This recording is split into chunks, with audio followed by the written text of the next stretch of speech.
So, many of you guys know I got a new kayak. If you've not seen the video where I unveiled the new kayak, I'll link it up above, down below. But I would say by this point, you guys all know I got a new kayak. Well, with a new kayak comes a brand new setup for that kayak. And a lot of you guys are asking questions about how I have my kayak set up, not only for fun fishing, but for tournament bass fishing as well. And that is what we're going to talk about today. Literally go from front to back on the kayak and talk all the little details of how I have it set up, what I bring with me, all the little things on my kayak setup. But before we get into that, I want to thank you guys for taking time out of your busy day, your busy week to come hang out with me and to watch this video. If you're new to the channel, what's up? My name is Alex. It's the Alex Rub Fishing channel, and I make bass fishing content. So if you're into that kind of stuff, which I think you are because you clicked on a video about kayak bass fishing, please hit that subscribe button, hit that like button, and go leave me a comment down below, because I'm trying to reach 100,000 subscribers. And when you like, when you comment, when you subscribe, when you share this video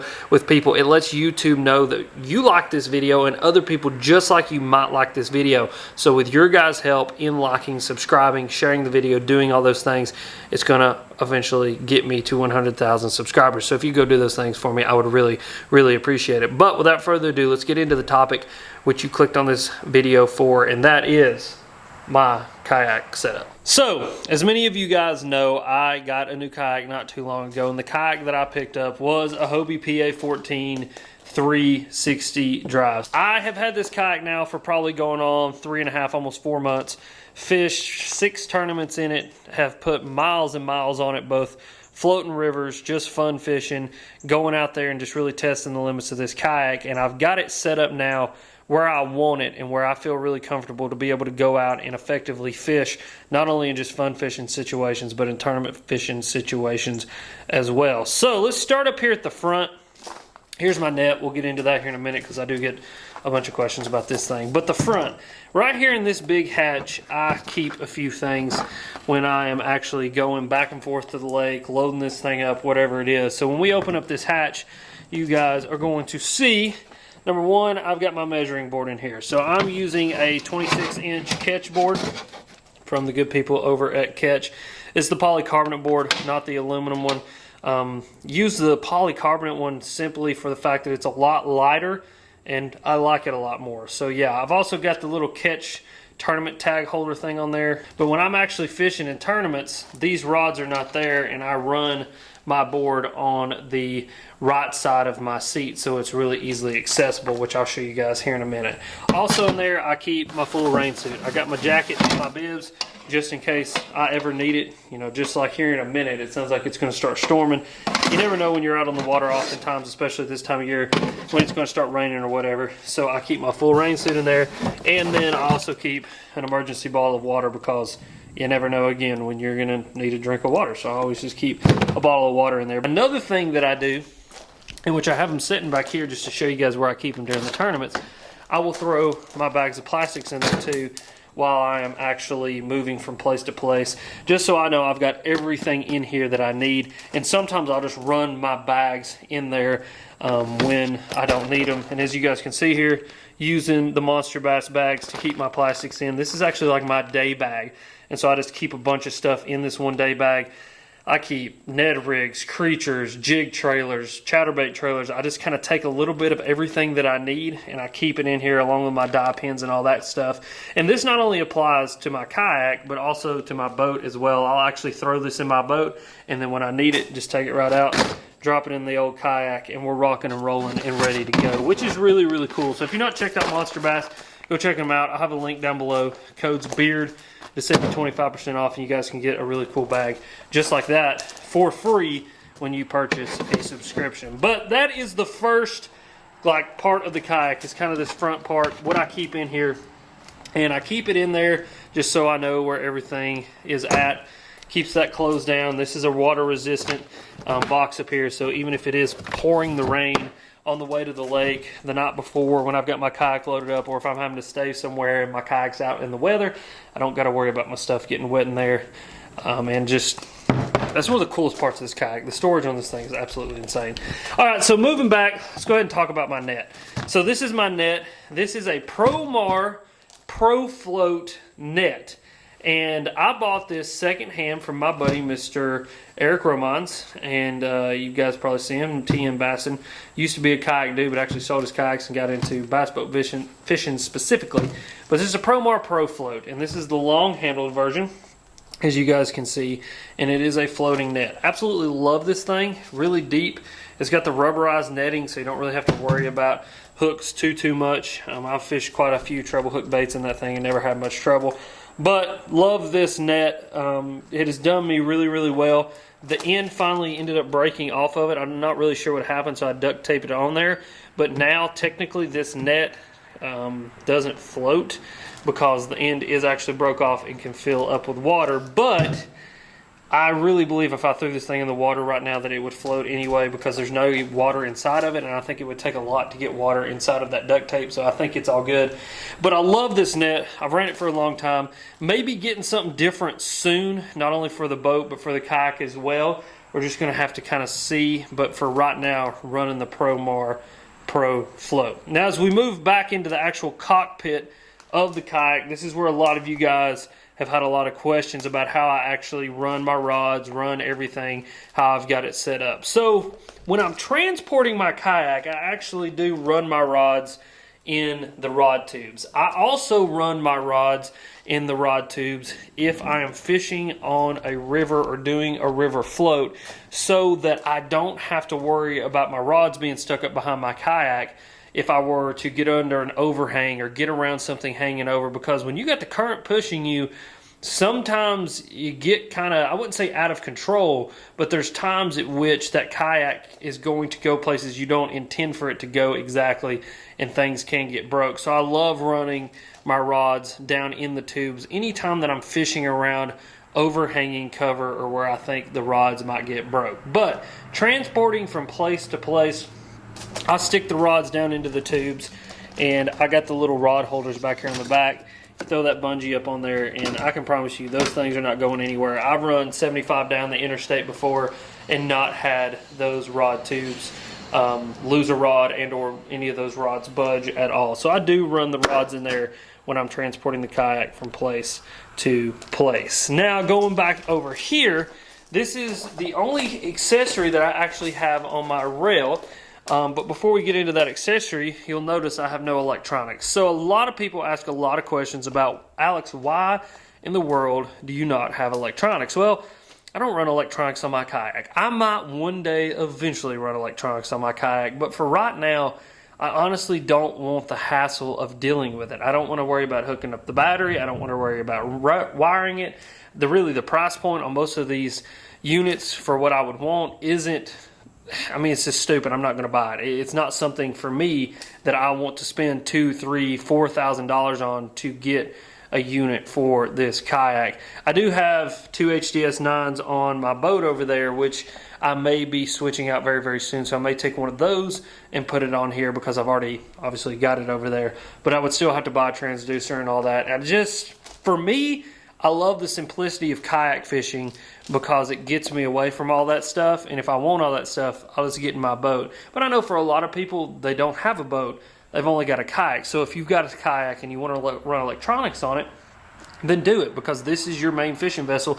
You want those electronics. Just for me, I've not missed them a whole lot. There's been a couple situations where I've got on brand new bodies of water and missed them just a little bit. But for the most part, I just don't run electronics. It's what I like to do. That's just me. But anyway, here's the only accessory I've got on here. It's the little H-rail like accessory thingy. I don't really even know what that little accessory is called, to be honest with you. I just know that it's really awesome, just kind of as a little day box. I got my scissors in here. I've got my pliers. I've got my split ring pliers. It's also got this bungee thing that you can attach to any of your really valuable stuff. I really need to attach it to my little Gerber scissors there.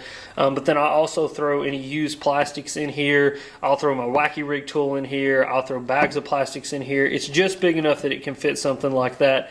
And it's just nice to have it right here in the cockpit for when I need these tools. But this little kind of rail system keeps it up, out of the way, keeps everything right where I need it so that I can grab it when I need it. And, cut off extra line, tie something on, and throw it all back in there, and it's not going anywhere. And what's even cooler is, again, just like my rods, I've run down the interstate with that thing right there, and nothing has come out. So, yeah, wicked. Now I do run my kayak in the back of my truck. I don't run it on a trailer. Working on getting a trailer, but I run that thing in the back of my truck, so that probably has a big effect on keeping a lot of this in here. Then obviously you got the pedals down here. You got to have those to make the kayak go. But underneath of these pedals, which we'll set them right here, is my little day box, and this thing is freaking wicked. Now this is one accessory I did buy. I actually bought the insert for it and took out the boxes, so I just have the hard plastic insert that you can get in here, and you guys can see there's the price tag on it, $31, which is ridiculous for a roto-moto piece of plastic, but hey, what do I know? Anyway, so in here I keep things that I'm going to need throughout the day. Obviously I've got my sunscreen. I always keep sunscreen with me in my kayak. I got some jig trailers. I got some extra swim baits I've been using. I got some swim bait hooks. I've got my tournament tag stuff in here, so I thought I can arrange a new tournament tag. I've got my cell phone holder, which I do use this. This is pretty cool. This is the Rogue Fishing little holder thingy. I'm not even... It's like the cell phone holder, I think is actually what it's called. So I use that. They were nice enough to send that to me. Those are good people over there. And then I also keep an extra tournament tag in here, just in case anything were to happen to my other tournament tag. And I've also got a scale, just in case I catch one that is an absolute giant. I want to know how much it weighs, not just how long it is. And then you've got this little extra pouch in here. I actually throw trash in there throughout the day. Whatever it is, you can see it's my extra tournament tag. But just trash plastics and stuff like that go in there. And that way I can close it all up, lock it down, and you've got a waterproof seal on there. I also throw my wallet in there, my keys in there, and obviously keep my cell phone on me. But I've got everything I need right there under my feet, right where I need it. Absolutely love that box. Honestly, that is one of the coolest things about this kayak, which is funny to a lot of people, but I'm weird about storage, and so that is something really, really cool. Then, here's my life jacket. Just an old Bass Pro Shop. It's an AM24. I believe this is an Onyx life jacket. I'm not really even sure. I've had this life jacket forever. I replaced a little CO2 cartridge in it once every couple of years, and it has served me many, many good years, not only in my kayak, but in my boat. So that's the life jacket that I use. And then, here's my butt pad. So there's this company called, I think they're called Kayak Cushion, and they wanted $50-something for a kayak cushion, and I said, bull crap. So I went over to the Harbor Freight. Actually, my dad found this for me over at the Harbor Freight. This is a knee cushion, and it's like a kind of neoprene, soft, I don't know what it's made out of. And he bought that at Harbor Freight for $6, and I sit on that. And it helps just to kind of relieve butt pain throughout the day. Because when you're sitting, I don't care where you're sitting, whether you're in the nicest, plushest leather seats, or an office chair, or in your kayak seat, and you sit on your butt for 9 hours a day, your butt gets a little sore. And so I run this thing on here just to keep my butt from getting sore. And it also lifts me up off the seat just ever so slightly, and kind of helps me get on the pedals a little bit more, helps me to fit into there a little bit more, which is interesting. I don't know if that's just a me thing, but that's something I've noticed. So I run that there. And then as far as my seat and everything, no modifications to it, just the normal Hobie seat. And that's how I run it. Now going to the back of the kayak. This is huge for my tournament setup as well. And this is exactly how I would run my kayak during a tournament. Now before we get into all that, I got to mention what is underneath here. So I actually have a set of wheels for my kayak. This is the H cart. Excuse me. The crate's what goes in the back. The cart's what it rolls on.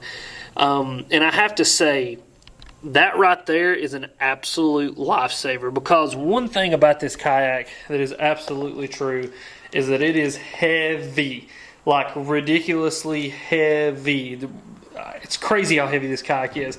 And without those wheels to help move this thing around, you are really, really struggling to move this thing on your own. So having those wheels is huge, because I mean, it's really simple. Even with all my stuff in here, I can really easily pick this thing up and move it back and forth. So yeah, the wheels are huge. But going back here where we were at, this is how I would run my kayak setup. So normally I use the bags. This is like the Monster Bass bag, like you've seen. It's what I keep my plastics in. And so what I'll do is I'll just grab what I need for the day and kind of determine what I'll need for the day, and I throw it in here. So this is like my Ned rig stuff, and then this is like just my day bag stuff, and then normally I'd have my wacky rig stuff in here, and maybe some more creature baits. And I can run a bunch of plastics back here because I can tuck them in behind the seat, I can set them sideways. I mean, I can run a bunch of stuff back here and still have plenty of room, even when my wheels are here, because when I bring my wheels out, they actually stick back in the same place that they are now, but they just set up, but you can still put all that stuff around it. And then here in the back is where I actually keep my boxes, and I'm using a Yak Attack Black Pack is what I've got here. And then as you guys can see, I just stick in here what I need for the day, just kind of like my plastics. I do the same thing with my hard baits. I stick in there what I need, and I've also got my flag in there as well. So we've got my flag with my light on it. That is something you absolutely have to have for tournament bass fishing if you're going to do it. So make sure that you got that, and then yeah, close that up, and bing, bang, boom. That's how I've got all that set up in the back. And then obviously got the rod tubes. Really what I find is throughout the day, the rods start here, and then they gradually move to back here, because sticking them back in these tubes can be difficult, but running with them to where I need to go is awesome. And then I kind of gradually move them back in here and start running them back here throughout the day. And as you guys can see, I got 5 rod tubes, 6 rods. So if I've got 6 rods, I've got 1 in my hand, I'm able to have the rest of them in these tubes where I need them, and it keeps them out of the way. And then I've also got my paddles. These are my paddles that actually came with my Hobie. I keep them just clicked in here and bungeed in just in case I ever need them. I keep the little tea kettle handle on that one just to move around really, really shallow water if I need it. But guys, that's it. I mean, that's how I have my kayak set up for tournament bass fishing and for bass fishing in general. So hopefully that answered some questions that you guys had about my kayak setup and how I've got my kayak set up, not only for fun fishing, but for tournament fishing as well. And really, that's a system that works for me. I know every system is going to be a little bit different. You go on the internet and type in kayak setup, there's a bunch of videos for a bunch of different systems, but that system for me is made for simplicity. I'm a big simplicity guy when it comes to a lot of the things that I do, not only my bass boat, but my kayak as well. I want to be able to have everything where I need it quickly, and be able to grab and go and move around a whole lot. That's the way I like to fish in my kayak, and so I've got my kayak set up in a way that allows me to do that. But as always, guys, thank you for watching. Questions or comments, you know where to go leave them. Also, go down in the description. I'll have links to everything that I talked about so you guys can go check it out. Also have a link for Monster Bass so you can check it out. Grab yourself a Monster Bass bag. But as always, you guys are sweet, and thanks for watching.